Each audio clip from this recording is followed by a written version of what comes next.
going on? It's Sparks. That's Pike. And this is Greg Salerno. Welcome to 5 on Friday. Yeah, that's exciting. That's really great. It is episode 274. Wow, my God. We are starting to get into the thick of it in terms of episode count. So thanks so much for being here. Really appreciate it. Greg, yeah? I've had my podcast for 5 years. I have 4 episodes. Just an annual podcast. Yeah. It's a perennial. Yeah, exactly. Greg doesn't broadcast on leap years. He takes the leap year off. That's right. Look, this is a very fun time. 5 on Fridays. It's like you got a whole week worth of questions built up. We answer them on Fridays. We bring in Greg Salerno here. So make sure you're hitting us up on all the social medias. All the links and descriptions and everything to get our social medias are in the show notes or description below. So make sure you click on that and then hit the subscribe button, please. Would you? YouTube.com/SparksRadio. We answer 5 questions you sent us in on social media. I'm going to start with this one. This is from @MadmanOwns or MadmanOwns _ Hockey Steve. All right. He says, what is your favorite comedian and why? And then he says, very curious to hear what Greg's answer is. Okay, so I guess they don't give a shit about our answers. They don't care about us at all, Pike. They don't. Go ahead, Greg. Yeah. We're all waiting. That's your show, Greg. Go ahead. I mean, mine's pretty easy. It's George Carlin for me. But I know a lot of every comic, though, every white comic tells you the exact same answer. Like always, they say George Carlin. But it's like my reasoning's different than most people, though. You know, I mean, I just grew up with it and I really related to it. And me and my brother would quote lines. Before I even thought about doing comedy, I love George Carlin. And I always related to his thinking. Now, I'm not saying I'm as funny or as great, but I was just I always related to the way he thought about things and he was a contrarian in some ways on certain things, but also would make jokes about the obvious. You know, you ever look at a fence and the fence goes whirr on your face, you know, shit like that. It's like a chain link fence, you know, stuff like that too. So it was the combination of all the observational plus political plus, you know, laughs and everything. I think George Carlin was the GOAT to me. Yeah. I mean, he's one of the greatest, no doubt. And I don't think it's just because, you know, he's white or because you're white.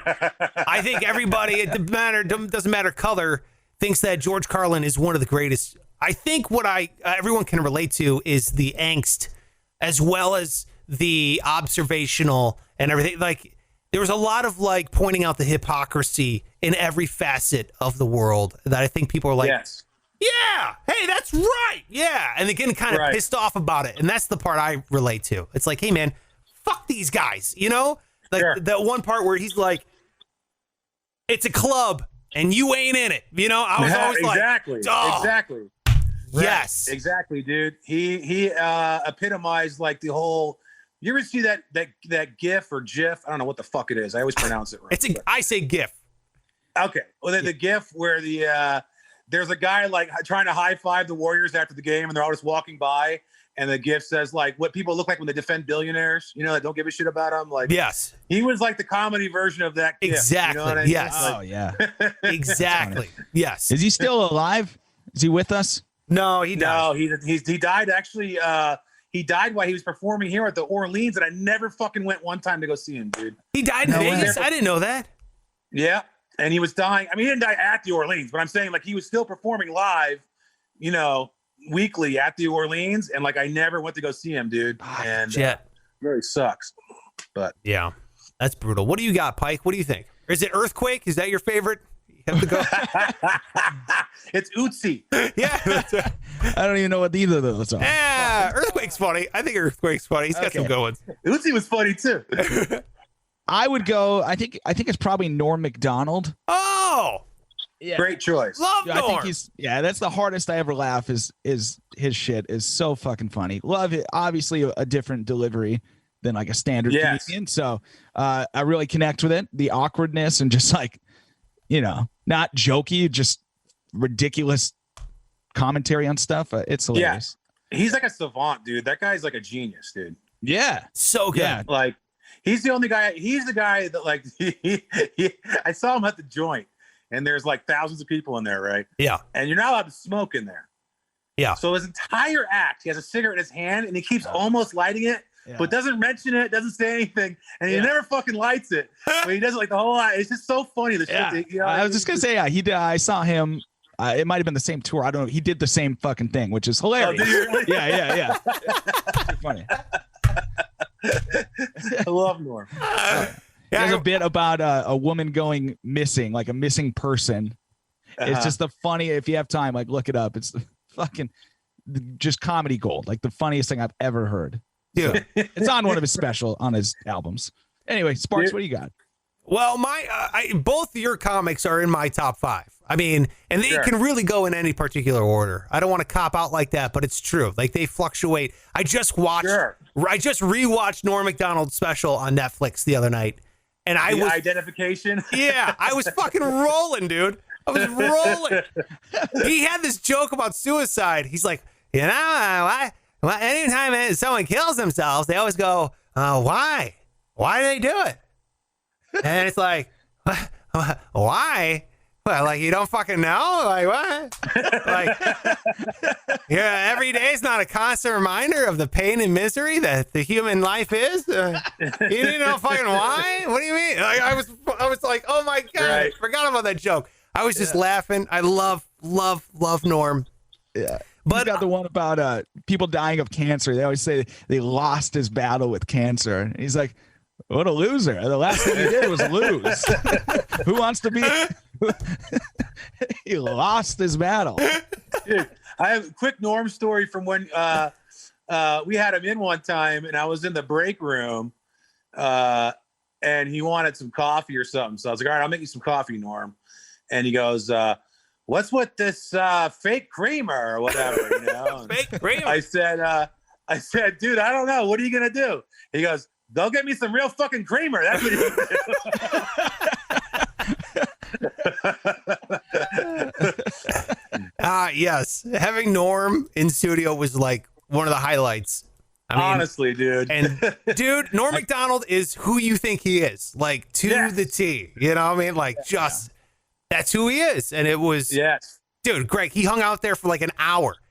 We're like, all right, Norm, I know. Thanks for coming in. And then We he appreciate invited us to a show, dude, like for Yes. free to come hanging out and everything. Yeah. Oh, I hate you guys. I saw you guys post the picture that day, and I was so jealous. And now you're He telling comes me in this. sweatpants and shit. Yeah, dude. Well, here's the thing. Norm is a giant gambler. And so, you know, it being Vegas, we had Jay Kornegay from the Westgate on, like, which is like, if you're into sports betting, the Westgate has the super book. It's like where you do your sports betting. And then, so we had Jay Kornegay on the phone and we were doing football picks. And I was like, all right, hey, Norm, thanks for coming in, man. We got to do some football picks. And he's like, I like football. I like football picks. Yeah, that's right. I forgot about that. So I got nothing to do. Let's pick some football plays, you know? So we had Jay Kornegay on the phone talking with Norm Macdonald. It was a great day, dude. That was like the only morning I did like a 30-minute traffic because he kept talking the whole time. Yes, dude. Yes. Jesus Christ, Norm Macdonald. I want to do an honorable mention here, though, for a couple. Richard Pryor, I know a lot of people would say. And, dude, I'll tell you what. I think the closest guy to George Carlin, this might surprise you, me, in my opinion. Can I guess? Because I haven't said mine, and I want to know if this would be my guess. Go ahead. Well, I was going to say Chris Rock. Chris Rock That's what I was going to say. Yes! That's what I was going to say. Yes! Dude, you're talking about a savant. Chris Rock, I think, is probably the funniest fucking dude on planet Earth. I mean... Criminally underrated, dude. Criminally underrated. I think... Dave Chappelle's great, and I would never say anything bad about Dave Chappelle. The guy's fucking amazing. He's also a genius. Yes. For my money, though, Chris Rock was the first. I think he's even a little bit better, dude. And Bill Burr, another one, amazing. And I hate ranking people because I'm nowhere near any of these people. But if I had to, I'd still take Chris Rock. Dude, Chris Rock to me, man, is fucking amazing. Dude. That's exactly right. I think Chris Rock, pound for pound, I think he is.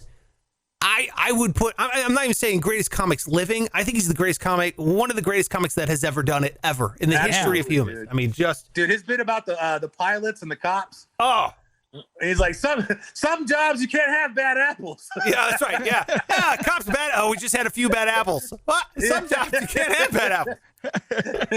Yeah, Dude, I've never heard. I only know him from like movies. I got to listen to his stand-up. Dude. His movies, bro, kind of watch, shitty. Like Bigger and Blacker is one of the funniest fucking specials you'll ever see in your life, dude. Okay, got it. It's so amazing. Yeah, I don't want to base my opinion based on wild hogs. So. Maybe I should go listen to it. Yeah. Yes, good call, Pike. Good call. Yeah. Chris Rock is, I think he is an absolute genius. And even his last special, Tambourine, I thought was probably the greatest special put out in 2019 when it came out, or 20. Yeah, it got lost because like Chappelle put one out and Burr put one out, which were both great. I thought they were both great. Yeah. But yeah, Chris Rock special was just as great, and nobody even you don't hear about it as much. It's amazing. Yeah, Chris Rock. I mean, just bow to you. Let's go to the next one. We have, let's go. This is from at Eric_A15. We have, when was the last time you cried, and when was the hardest you've ever cried? That's kind of two questions. I feel like we should just limit it to one. When was the last time you cried? I'll go. What do you got? Because it was yesterday. Oh man. Dude, it was a happy cry. Like it was because obviously I'd been unemployed for several months, mostly, right? And finally found out I got a fucking job. So it was like a whole burden just being lifted off myself. There you go, dude. Yeah. It was tears of joy. Was it like? It was not like a bitchy sob. It was just like a teary eye. Yeah, that's fine. Sure. Yeah, of course. And you were like, I'm not a piece of shit. I'm not a piece of shit. Yes. Because that's great, man. Yeah, thanks, man. Yeah, you definitely convince yourself that over the course of 6 months. Like you just. Oh, I haven't yet, but I'm trying. Well, I know what you mean. Yeah. You sit there and you're just floating in space, and you're like, "What is happening to me?" Yeah, and then someone else. It's almost like somebody else came down and vindicated. Yeah. Hey, man. Yeah. You're worth it. Sure. That's cool. I'll go. Mine's not exciting. It was amazing for me, but it was the birth. Last time I cried was the birth of my daughter. That was the last time I actually like teared up. Yeah. So, that was it. I was wearing. At what point? Like right when she came out, or what? Yeah, dude. When they deliver a baby. My wife had a C-section, right? So they just like pull this thing out of her, which is nuts. You're like, like they come out and they're like, whoa, what's happening? You're like, what the fuck, Yeah, it looks weird. No, that's her kidney. Yes, it is terrifying. But at the same time, it's my second. So I've done this before. I kind of know what happened. I cried from when I was with my son as well. But now my daughter you're seasoned. So they're like, come on over. And they like towel her off because, she's filled with blood and it's disgusting fluid everywhere. So they towel her off and they wrap her up. Well, they weigh her like a fish and they like take her size and her measurements and the whole thing. And then you can stand over as the father, you can stand over her while they're doing this whole thing. And my wife is strapped down like Jesus, on the table. Her arms are bound to the side because they don't want her like, what's wrong? She's on drugs. And then, you can reach down, you put your pinky out and the little hand, you put your pinky in there and the hand grabs it and you can wiggle it around. And I'm like, hi, you're like, I'm your dad. Hi. And, they look at, that's cool. There's like a moment, it's like really weird. When babies are born, they cry at first and then they get really calm and they just look around. It's like really peaceful. And it's every baby born does this. So it's kind of like this really weird, like they're like, what is going on? Like they're trying to process what's happening. Yeah. And I don't think they have a sense of self yet. You know what I mean? Their brain is mush. But that's so interesting. You like literally introducing yourself to your kid. Exactly. Like you had not met prior to that. Right. So that's fun. Cool. And I'm sitting there and I remember I was like wearing glasses and my tears are like dropping on my glasses, like filling up my glasses as I'm like, hi, and I'm like trying to like wipe the tears away from the glasses. And I'm trying to, and then they give you the child to hold and you're like, oh my God. And you take it over to the mom and you introduce, you're like, this came out on you seconds ago, kind of a thing. It's a crazy time. So yeah, that was the last time. That was the last time I cried, I would say. Okay. What about you, Greg? Dude, I've been trying to remember this whole fucking time. I really don't. Yeah, you don't strike me as a dude that I remember it was 1936. Yeah. I mean, obviously, definitely when I was younger, but like, I don't know, man. You didn't cry with the fake kid? You didn't do that? You didn't cry that's when... what I'm saying, but that was like 20 years ago. So that's what I'm saying. Okay. Like maybe back then, yeah, definitely. Fake But kid? like What'd you recently, say? bro, I'm so dead inside that like I really don't remember not like I have emotions, but if instead of crying, it would probably be anger. Yes. Does that make sense? Yeah, of course. And that's why I think... You know what I mean? I think Like for guys, frustration or something. Yeah. And yeah, but when I was younger, I definitely cried. I just don't remember, doing it in the last long time. But sure. No, that's probably sense. something I should work on, honestly. Like if I went to therapy, I probably would start crying. You know what I mean? Greg's like, so tell me about yourself. Greg's like, yeah, exactly. It's been here for 20 years. Right. I think, I think a lot of times it comes out in anger. I think for guys, you know what I mean? I think that's just where the channel goes. And I think for a lot of women, it comes out in tears, Yes, so I think that's just the difference. Books. Right? What? What'd you say? Tears and pocketbooks. Oh, yes, exactly. Pocket pussies. I was like, what? No. What? No. That's the last time I cried, when my mom got me one of those for Christmas. Let's go. That's question number 2. We got to hurry things along here. Let's move it around. It says a 2-part question. I don't know what's up with these 2-part questions. Isn't this 3? Question 3? This is question number 3, yes. Okay, but this is a 2-part question. This says, in a prison situation, could Graig take out Chuck Norris in a knife fight? How old is Chuck Norris now?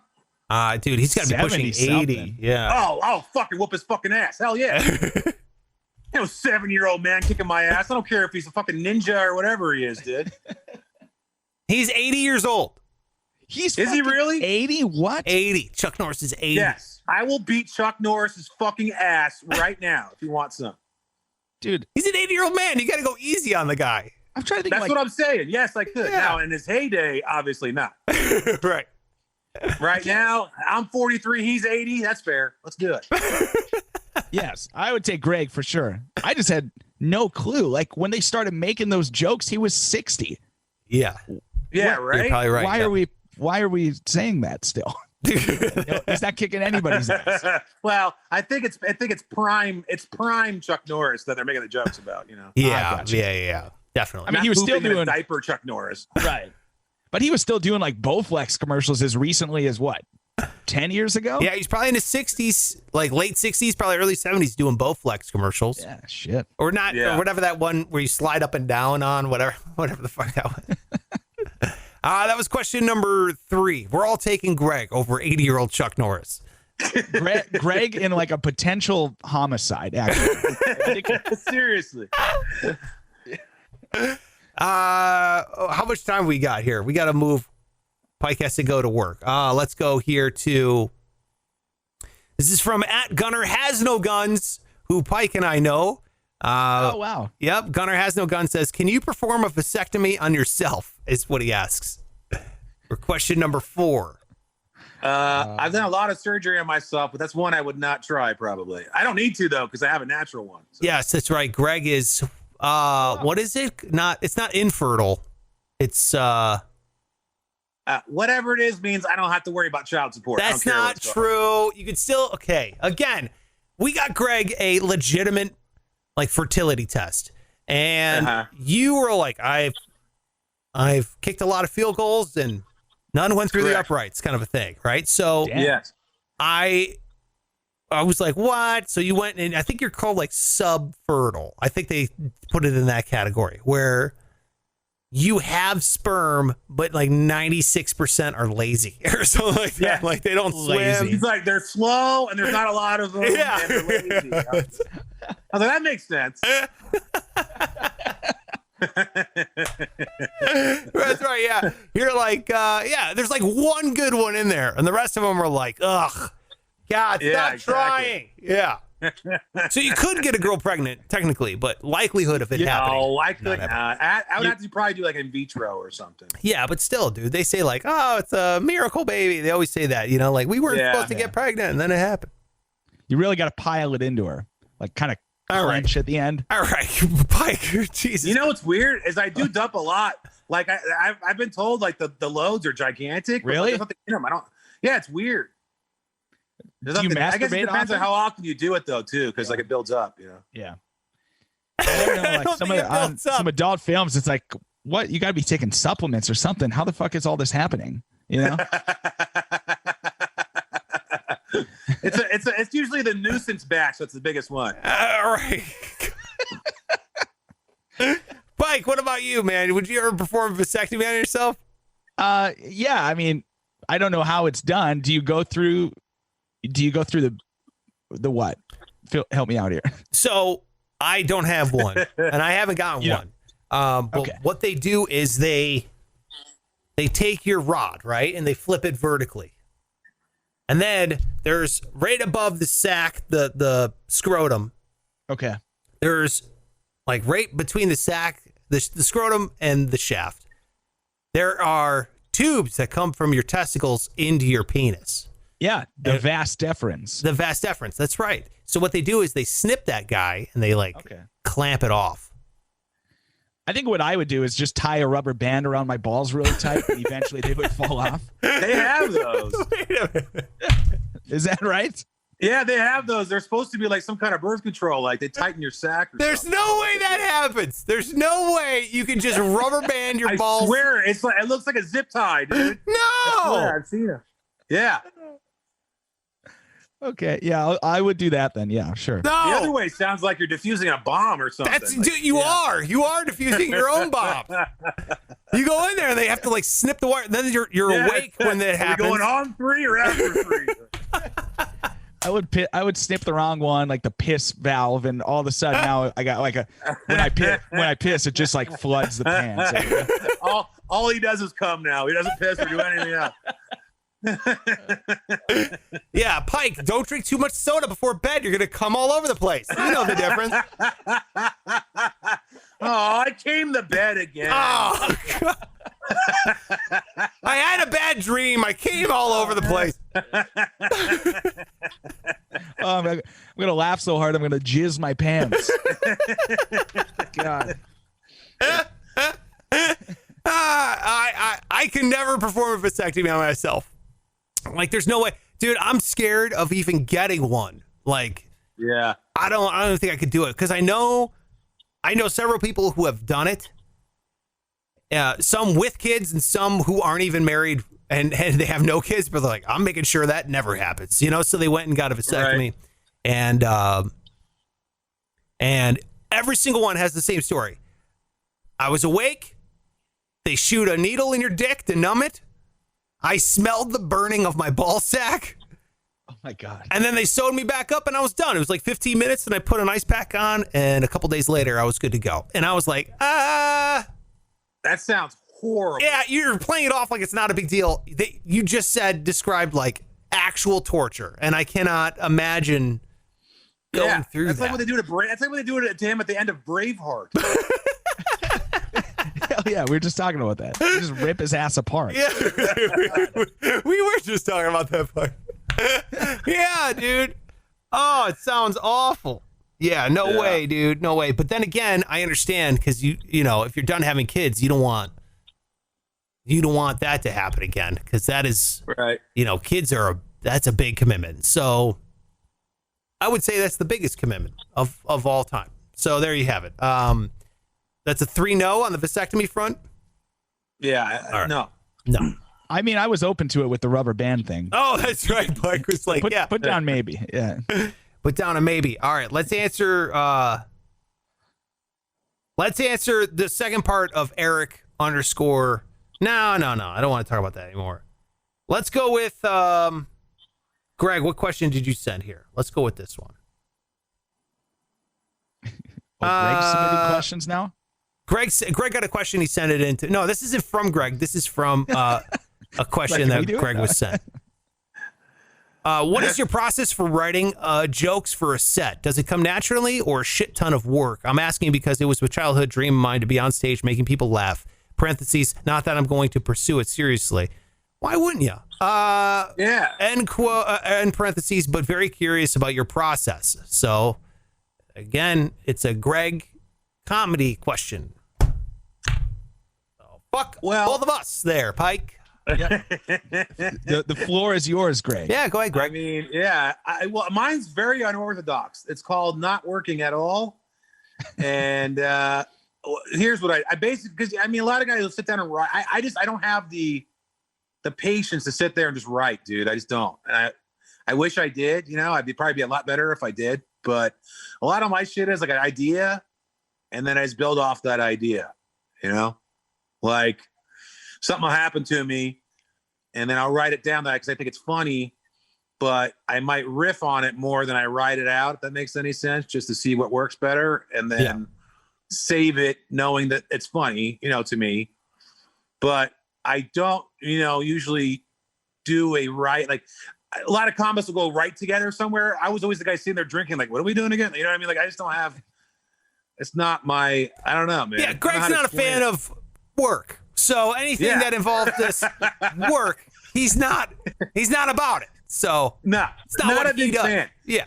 But being funny, I enjoy. It's just I would say if you can get to the point where you write down a premise and you can do it live on stage and just work off that premise, you might get better stuff than if you write it all out word for word. That's just me personally. Right. Now, guys like Seinfeld has always said that he's really particular about writing everything out, even down to the syllable, and the way he enunciates each, you know, syllable and shit like that. To him is really important. Yeah. Me, not so much. I might tell a joke 3 different ways in the same night if I have 3 shows. You know what I mean? Like, I don't know. So just depends. But dude, if you really want to get into it though, bro, first of all, everyone's doing it, so you might as well. Second, there's 1,000 open mics in Las Vegas if you live here, and wherever you live, I guarantee there is some. So just look it up, man, and go try. Yeah, that's my advice. Absolutely. But I think when the pandemic is, go ahead, Pike. Go ahead. Have you seen Graig's set, Sparks? Yeah, I've seen Graig a bunch of times. Really, I'd love to. And he's really good. I honestly, if you are lucky enough to be like living in a time when comedy exists, so hopefully that time will happen again. Go see Graig. Like, I cannot 100%, 10 out of 10 recommend going to see Graig Salerno. I've seen him a bunch of times.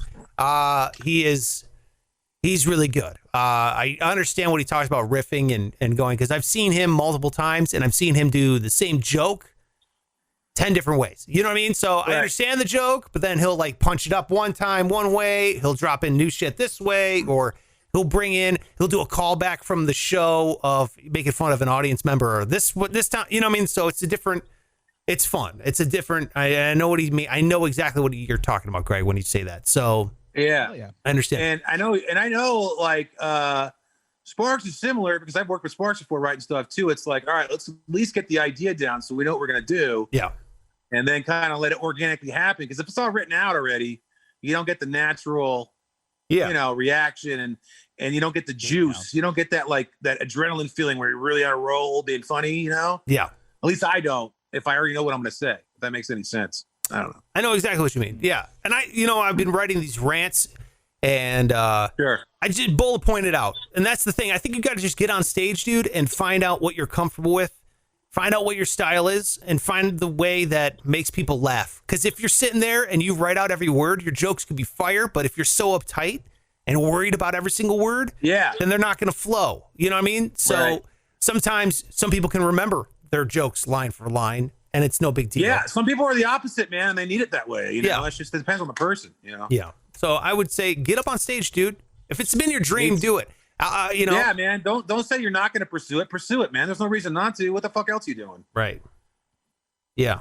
I think I'm once this pandemic is over, now that I'm not getting up at 4 a.m. every day, I'm gonna do stand up. I'm gonna get up there, write some jokes, and work it out. Hell yeah. Yeah. You know, it's. Hey, speaking of which, side note, I got hired to do a roast.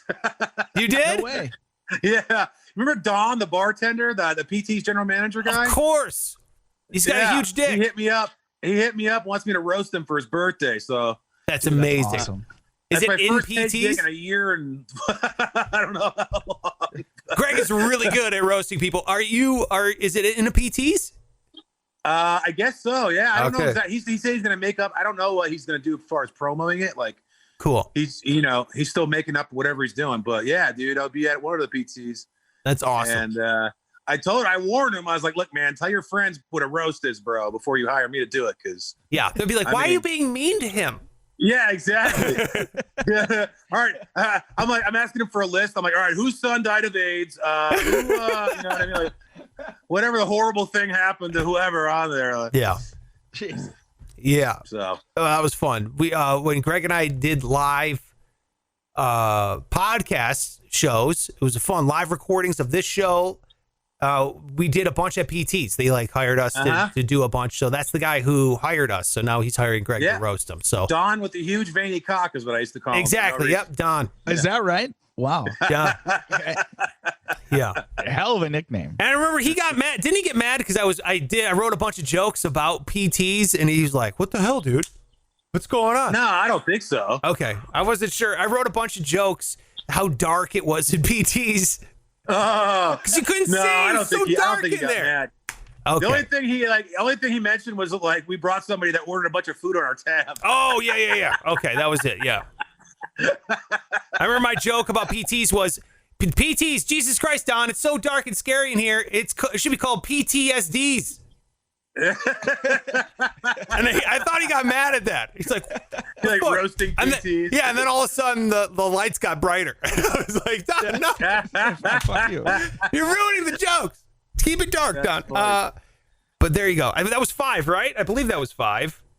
I think it was 5. Yeah, whatever. Let's make it 5. All right. I know we got Pike. He's got to have get back to his gainful employment. So there you have it. Get this. There's fucking snow on the ground today, and I'm going to work at a golf course. How does that Oh make my sense? god, Brutal. dude! Yeah. Who's I gonna got the golf? window open. And I'm looking at the strip. It's like 77 right now. Jesus. Yeah, it is nice Good here. for you. Look, there you go. That is it for the show. Thank you so much. Make sure you're following old Pike right there on all social media. He's at Pike Taylor Radio on all social media. Greg Salerno on all social media at Greg Salerno. If you want to hire him for a comedy event, you could do that. Like Go me to Don. say horrible things about your family, please contact me. There you go. He's open for hire. And then I'm at Sparks Radio on all social media. Make sure you give me a follow and then DM me your address if you want the Gen 2 Sparks Radio sticker. I will mail you this sucker for no dollars. Just my way of saying thank you so much. And if you could, even more, tell a friend, help out the show. That's the best way you can do it. Be like, dude, I really like this show. You should listen to this one. It's a good one. And subscribe on YouTube if you can. Link in the show notes below, and we'll see you next time.